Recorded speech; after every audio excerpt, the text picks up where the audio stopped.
안녕하세요. 여러분의 마음 경험을 디자인하는 멘탈 경험 디자이너 조명국입니다. 케이스 1. 아침 8시 만원 지하철을 한두 번쯤 보내고 이제 막 내가 탈 지하철이 도착했는데 갑자기 뒤에서 어르신 한 분이 새치기를 했습니다.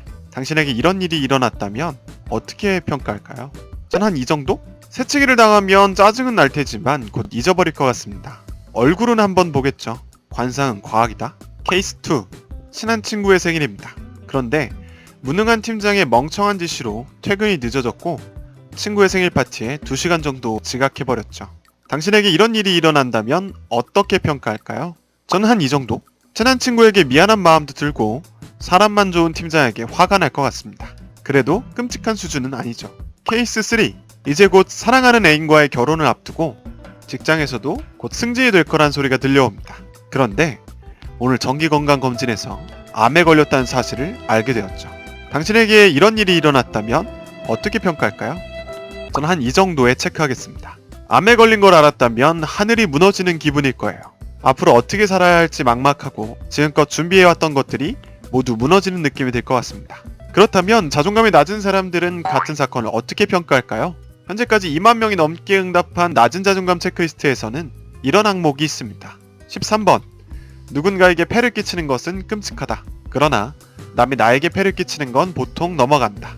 이 항목은 꽤 많은 사람들이 선택하는데 아까 썼던 평가 기준을 활용하면 다음과 같이 표현할 수 있습니다. 여기서 핵심! 민폐를 끼치는 것이 끔찍하다고 생각하는 사람은 새치기를 당하거나 약속을 늦는 거에 대해서 어떻게 평가할까요?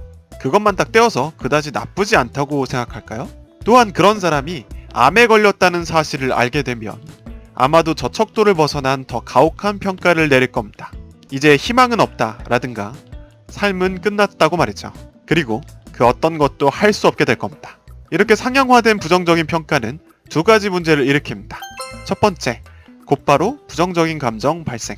인지심리치료학자 라파엘 산탄드로에 따르면 한 사건에 대해서 조금 나쁘다라고 평가하면 적당한 불만을 느끼고 말 것이지만 끔찍하다라고 평가한다면 불안과 우울을 느낄 거라고 합니다. 친구의 생일 파티에 늦었어. 이 일은 너무 끔찍해. 친구가 날 안 좋게 볼 거야. 앞으로 멀어질지도 몰라. 난 늘 인간관계를 이렇게 망쳐왔어. 앞으로 어떻게 살아갈 수 있을지 모르겠어. 우울하고 불안해. 모두가 이런 사고방식을 거치진 않겠지만 끔찍하다 등의 심각한 평가를 내리는 순간 우리는 부정적인 사고방식과 감정이 연속적으로 이어지게 됩니다. 두 번째, 직면 방해. 친구의 생일에 늦은 사건에 대해서 조금 나쁘다라고 평가할 때는 다음과 같은 사고 과정을 거칩니다. 친구의 생일에 늦었네. 조금 그러네. 다음엔 더 잘해주지 뭐. 조금 나쁘다는 평가는 약속 시간에 늦은 것에 대해서 해결 가능한 문제로 인식하게 합니다. 조금 나쁜 것을 해결하는 데는 조금의 에너지 그리고 조금의 능력이면 되니까요. 반면 문제를 끔찍하게 평가하고 나의 전반적인 문제를 확대시키면 우리는 문제를 직면하지 못하고 해결책을 찾지 못합니다. 이미 많은 것들이 망해버렸고 부족한 내가 무언가를 이뤄낼 수 있다고 생각하기 어렵기 때문이죠. 그럼 어떻게 평가하는 게 좋을까요? 라파엘 산탄드로에 따르면 우리가 어떤 사건에 대해서 평가할 때에는 다음과 같은 5가지의 기준을 적용해야 한다고 말합니다. 객관적으로, 건강한 비교를 통해 열린 마음으로, 건설적으로, 철학적인 인식을 바탕으로. 여러 기준이 있지만 본인이 자존감이 낮다고 생각한다면 최소한 한 가지만 마음속에 떠올리시면 됩니다.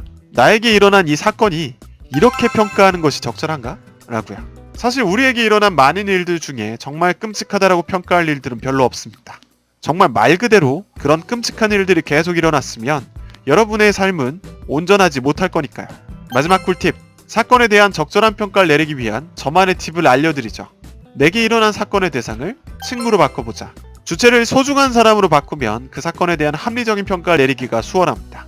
내 친구가 다른 친구의 생일에 늦었다고 한다면 우리들은 괜찮아, 다음에 잘하면 돼. 그 친구가 좋은 친구라면 이번 사건에 서운할 수는 있겠지만 너에 대해서 부정적인 평가까지 내리진 않을 거야 라고 말할 겁니다. 이렇게 말하는 이유는 그 친구가 다음에 잘 해낼 수 있을 거라는 판단과 믿음이 있기 때문입니다. 이제 그 평가 기준과 믿음을 나에게도 적용해야 합니다. 요약! 우리는 어떤 사건에 대해서 훌륭하다 해서 끔찍하다까지의 척도로 평가를 내린다. 자존감이 낮은 사람의 평가 척도는 나쁜 쪽으로 상향 평준화되어 있다. 그 결과 스스로에 대한 부정적인 인식과 부정적인 감정을 일으키고 직면과 해결을 어렵게 한다. 적절한 평가 기준을 적용하자 소중한 친구에게 그 사건이 일어났다고 하면 적절한 기준을 찾기가 수월하다. 네, 오늘의 영상은 여기까지고요. 오늘의 영상이 마음에 드셨다면 좋아요와 구독 그리고 알람 설정까지 해주세요. 그리고 여러분들의 자존감 향상에 가장 합리적인 방법이 알고 싶은 분은 영상의 설명란과 고정 댓글을 확인해주세요. 그럼 안녕!